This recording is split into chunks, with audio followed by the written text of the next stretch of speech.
You're losing $48 every single month, and you don't even see it. Not to a scammer, not to a hacker, to subscriptions you forgot you even signed up for. And the worst part, they were designed to be forgotten. Picture this. It's the first of the month, and you check your bank account before anything else hits it. You feel good. You paid yourself first. You moved money into savings. You did the responsible thing before you did anything else. Then the statement finishes loading, and there it is. A subscription you forgot you had. Then another one. A trial that quietly became a real charge 11 months ago. A gym membership for a gym you haven't walked into since March. None of it is dramatic. None of it is a scandal sitting on the page like it's always been there, because it has. You do the math in your head. It's not much. $9 here, $14 there. It feels almost embarrassing to even think about, like you're being petty over pocket change. But then you start to wonder, if I forgot about this one, how many others am I not seeing at all? Actually managing my money? Or am I just managing the parts of my money that are loud enough to get my attention? That question is the whole video. None of these charges are illegal. Not one of them. Every single one was something you agreed to at some point with a real click on a real screen.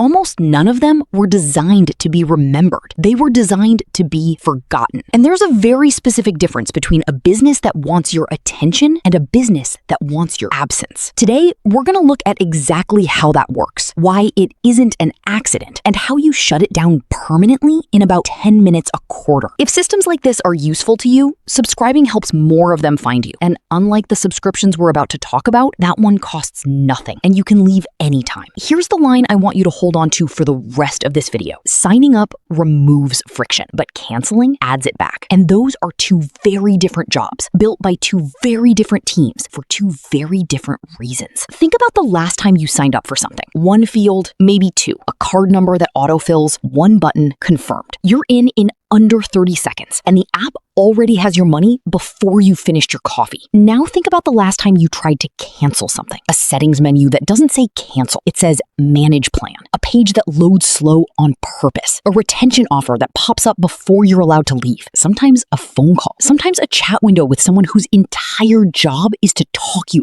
out of it. The sign-up path is a hallway. The cancellation path is amazing. That is not a coincidence. That is the business model. Companies that live on recurring revenue have every incentive to make joining effortless and leaving exhausting. It's not that anyone at these companies is evil. It's that the incentive is baked into the architecture. Every extra click on the way in costs them a customer. Every extra click on the way out saves them one. So the friction gets engineered quietly, one design decision at a time, until forgetting becomes the default state of the customer relationship. You're not forgetful. You're the target of a system that was optimized against your memory. Let's put a number on this, because the psychology only lands once you see the math sitting next to it. Say you've got 6 recurring charges running quietly in the background. A streaming service, a second streaming service you forgot you kept after a free trial, a cloud storage upgrade you needed once for a project, an app subscription that auto-renewed, a gym, a meal kit you used twice. Individually, each one looks harmless. Call it an average of $8 each, $48 a month. That's the number in the title, and it's not an exaggeration. It's close to average for a lot of households once you actually add it up. $48 a month feels small. It feels like a rounding error, but stretch it across a year and it's $576. That's a flight. That's a month of groceries. That's most of an emergency fund starter. And here's the part that actually changes behavior once people see it. That's not a one-time cost. That's every year. For as long as the subscriptions sit there unexamined. 10 years of that same quiet leak, even with no interest, no investment, nothing but the raw number, is over $5,700. If that money had simply gone into an index fund instead, averaging a conservative 7% a year, you're not looking at $5,700 anymore. You're looking at something closer to $8,500 and closer to $20,000 by year 20, all from charges so small you didn't think they were worth checking. Here's the psychological truth underneath that math. Big numbers get scrutiny. Small numbers get silence. Nobody forgets they owe $400 on a credit card, but everybody forgets they're paying $9.99 a month for something they used once in February. The size of the number determines whether your brain flags it as a threat or lets it pass. Subscription pricing is built around staying just under that threshold forever. Now, you might be thinking, this all sounds a little bleak, like I'm supposed to become the person who audits every transaction with a magnifying glass and never enjoys a convenience purchase again.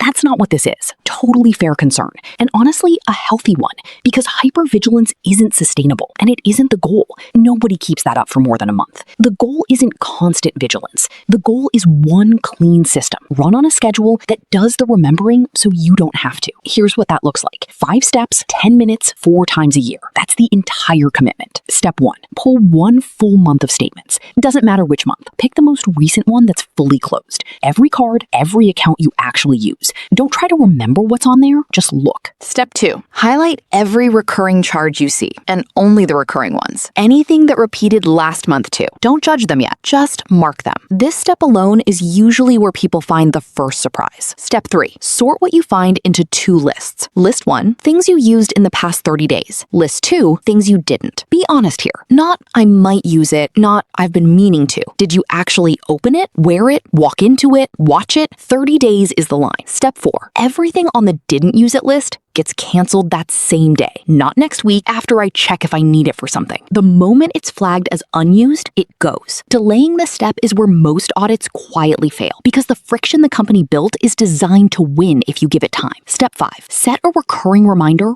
once every 3 months to do this again.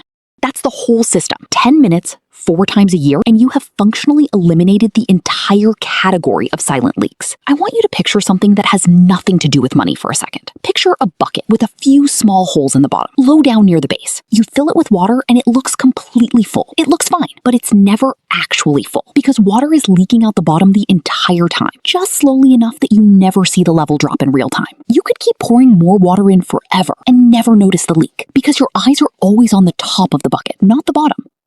The audit is you finally turning the bucket over and looking at the base. Most of those holes, once you find them, take about 2 seconds to patch. The water was never the problem. Not knowing where it was going was the problem. That's really what this entire video comes down to. It was never really about $48, $576 a year, or even the $20,000 version of that number 2 decades out. It's about the difference between money that is actively working for you and money that is just quietly draining because nobody built a wall to stop it. One of those is a choice. The other is a default. And defaults are only ever designed to benefit whoever set them. So let's close the loop. Pull one statement, highlight what repeats, sort into used and unused based on the last 30 days. Cancel everything unused. Same day, no delay. Set a reminder to do it again in 3 months. 5 steps, 10 minutes, and the bleed stops. There's a version of financial security that isn't about earning more. It's about noticing where what you already have is quietly disappearing